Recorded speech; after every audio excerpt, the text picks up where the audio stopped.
Perbedaan cukup tipis dari level intraday terendah hari ini, hanya beberapa poin saja di 6.124.794.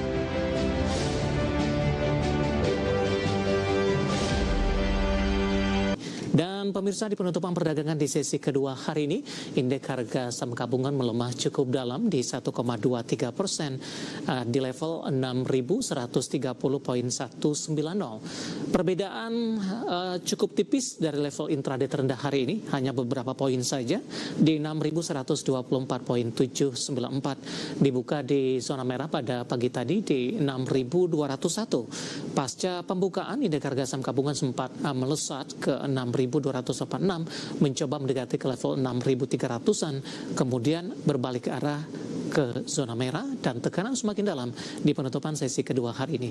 Kita akan coba lihat update posisi penutupan beberapa indeks lainnya seperti MNC 36, Jakarta Islamic Index, dan juga ada LQ45. Ke grafis yang pertama, MNC 36 melemah di 1,96%, Jakarta Islamic Index melemah di 1,06%, sementara LQ45 melemah di 1,71%.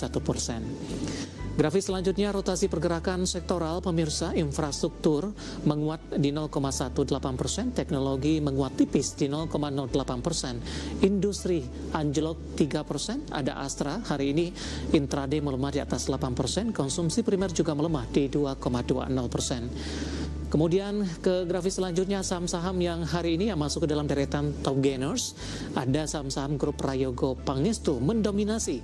Hari ini kompak mengalami rebound setelah mengalami koreksi yang cukup dalam. BRPT, TPIA, Brand, dan PTRO. BRPT dan TPIA transaksi di atas 1 triliun rupiah. Terakhir, saham-saham yang hari ini menjadi pemberat, pemirsa, ada BBCA melemah di 5.975, transaksi di 1,3 triliun, BMRI di 4130, BBRI di 3070, dan Antam 2960 sudah meninggalkan level 3000-an kembali. Updatean penutupan sesi kedua dan semoga bisa menjadi referensi untuk Anda, terutama dalam menghadapi perdagangan pasca libur tengah pekan di pekan ini. Terima kasih untuk Anda yang masih bergabung bersama dengan kami, dan sebelum kita lanjutkan perbincangan, kita akan coba lihat 4 saham pilihan yang direkomendasikan. Dapat Anda saksikan grafis di layar televisi Anda, pemirsa. Saham pilihan yang pertama datang dari barang baku, ada Aman, direkomendasikan buy, supportnya di 2.990, resisten hingga ke 3.410. BBNI dari perbankan Big Cap tadi tidak sempat kita ulas dan ternyata masuk ke dalam saham pilihan, buy, supportnya di 3.760, resisten hingga ke 4.090. BRIS juga masuk ke dalam rekomendasi 1830 2100, di mana BRIS mengikuti pola pergerakan perbankan Big Cap kemarin juga sempat naik signifikan. Nah, dari konsumer ada ICBP, pemirsa, buy 6.800 di 7.550. Nanti kita juga akan coba singgung sentimen pelemahan nilai tukar rupiah terhadap operasional dari ICBP yang masih membutuhkan bahan baku impor. Baik, lagi-lagi keputusan investasi tetap ada di tangan pemirsa IDX Channel. Ibu Liza, menarik Ibu 4 saham pilihan yang Anda rekomendasikan. Kita ke Aman terlebih dahulu, Ibu.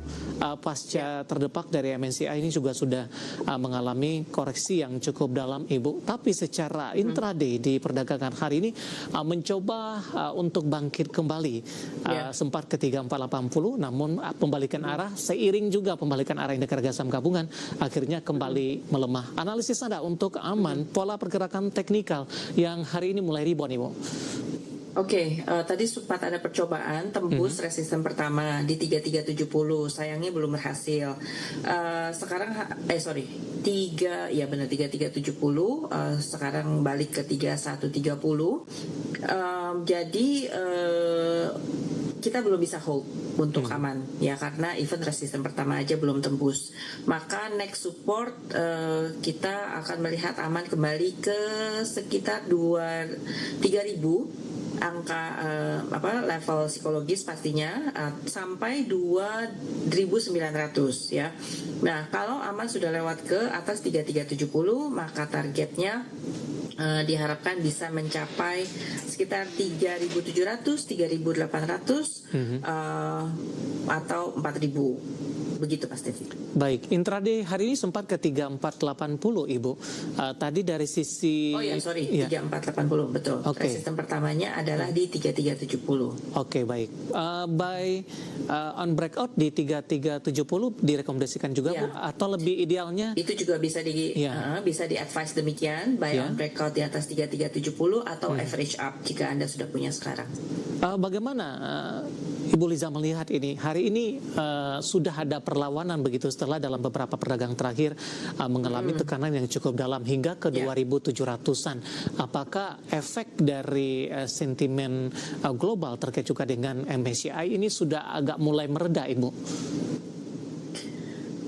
Dari MSCI memang sudah ya. Terus kemudian kalau kita lihat dari sektornya, ini kebanyakan memang berada di bidang komoditi. Nah, komoditi ini kan saat ini sedang dilanda ketidakpastian akibat banyaknya kebijakan terkait DHI SDA, kemudian juga DSI ekspor satu pintu. Nah, kemudian aman itu banyak. Kalau kita lihat harga gold, mereka banyak copper dan kemudian juga gold. Harga gold saat ini saya lihat sepertinya agak melemah ya. Masih melemah di bawah 4.600. Saat ini harga 4.500-an. Nah, mungkin trennya gold masih agak susah naik ya. Jadi untuk aman, kenaikan kemarin cukup sah karena dari sisi indikator memang sudah sangat oversold. Nah, tapi untuk saham yang jatuhnya cukup dalam seperti aman, jadi naiknya nggak bisa serta-merta V-shape rebound gitu. Again, saya katakan bahwa memang aman harus atasi resisten awalnya dulu. Baik, dari aman kita ke perbankan big cap, Ibu. BBNI hari ini melemah di 1,29% di 3840. Pertimbangan merekomendasikan BBNI dibandingkan dengan saham-saham perbankan big cap lainnya. Kalau kita lihat juga dari sisi tekanan lebih terbatas, Ibu, dan valuasinya masih di bawah 1% untuk BBNI. Untuk BNI, kenapa? Karena dari sejak bulan April awal itu saya lihat dia sudah mulai merintis tren naik jangka pendek ya, dan kemarin itu kenaikannya sebenarnya sudah cukup promising karena dia sudah mulai nyundul ke atas MA50, resisten MA50. Nah, cuman sayangnya mungkin karena kita mau libur long weekend gitu, jadi hari ini belum bisa terlalu agresif lagi naiknya. Padahal kalau BBNI itu sudah lewat 3.900, maka next target ada di 3.980, 4.000 atau bahkan ke 4.100-an gitu. Jadi mungkin advice saya adalah tunggu kalau dia sudah bisa break 3.900 dulu. Baik, penutupan hari ini di 3840 melemah di 1,29%. Masih dari perbankan, Ibu, BRIS masuk juga ke dalam saham pilihan Anda. Hari ini bergerak fluktuasi, Ibu, 1930 tadi sempat menguat ke 1985, kemudian berbalik arah ke zona merah 1930. BBTN juga ikut mengalami penguatan signifikan kemarin, tapi BBTN koreksinya hari ini cukup dalam, Ibu. Nah, bagaimana Anda melihat ini faktor atau indikator BRIS masuk ke dalam pilihan di tengah fluktuasi harga, tapi sudah memangkas dari sisi pelemahan dari 1.800-an? Perilaku saham-saham big banks itu kurang lebih sama ya. Jadi kemarin mereka naik tinggi, nah kemudian hari ini karena kita ada di penghujung libur yang agak panjang, ibaratnya belum ada motivasi untuk menembus resisten lanjutan ya, malah karena mereka ketemu resisten awal kemudian mundur gitu. Bisa dipahami, bisa dimengerti. Jadi statusnya jangan average up dulu bagi yang sudah punya saham banking. Untuk BRIS ini trennya pergerakan harga 2 hari terakhir ini memang paling bagus dibanding yang lain-lain, dan kunci utamanya ada di level 2000, angka bulat sebagai level psikologis. Jika sudah tembus 2000, maka mudah-mudahan BRIS bisa bergerak menuju ke 2200 sampai 2300. Baik, penutupan hari ini di 19.30 melemah di 0,26%, namun secara intraday berhasil memangkas pelemahan tadi ke 1.875 meskipun ditutup di zona merah di penutupan sesi kedua hari ini. Kita beralih ke saham pilihan selanjutnya, Ibu. Anda juga merekomendasikan ICBP ini dari konsumer, direkomendasikan buy. Kita akan coba update terlebih dahulu penutupan di perdagangan sesi kedua hari ini. ICBP melemah 3% di 6875. Silakan Ibu untuk ICBP. Ya, ICBP agak mirip dengan saham bank lainnya. Ini saya rasa sedang berusaha membuat pola bullish reversal, double bottom juga. Neckline ICBP yang penting itu ada di angka 7.100 sampai 71 sampai 7.200 deh. Sampai 7.000 itu ya, sampai 7.200. Nah, kalau ini sudah bisa lewat, maka boleh average up. Targetnya ada di sekitar angka 7.600 sampai 7.700. Support, semoga ICBP tidak lebih rendah lagi dari 6.800. Kalau mau buy on weakness ya di sekitar situ. Baik, penutupan hari ini di 6.875. Pola pergerakan ICBP, Ibu, koreksinya sudah cukup dalam dari 8.700 dalam 6 bulan terakhir dan sempat melemah ke 6.600 dan posisi bangkit ke 6.875. Intraday sudah sempat kembali di atas level 7.000-an.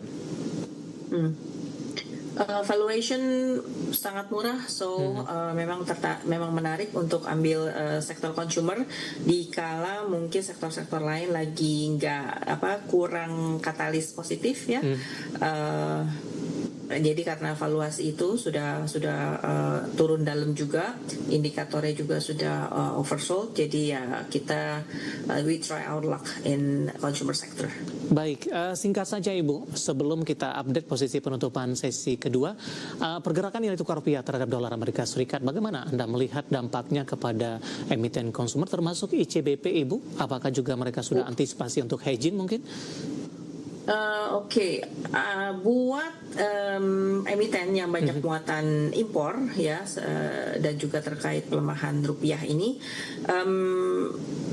I hope emiten sudah melakukan langkah-langkah untuk hedging, atau mungkin juga menemukan alternatif bahan supplier lain gitu, dan mungkin mereka juga ada inovasi dari produk begitu, menyesuaikan dengan daya beli masyarakat yang mungkin menurun ya. Intinya adalah untuk emiten serupa mungkin kita belum rekomend untuk buy on hold, tapi menarik untuk trading jangka pendek. Baik, saham pilihan yang direkomendasikan pemirsa ada Aman, BBNI, BRIS dan ICBP, dan lagi-lagi keputusan investasi tetap ada di tangan pemirsa IDX Channel.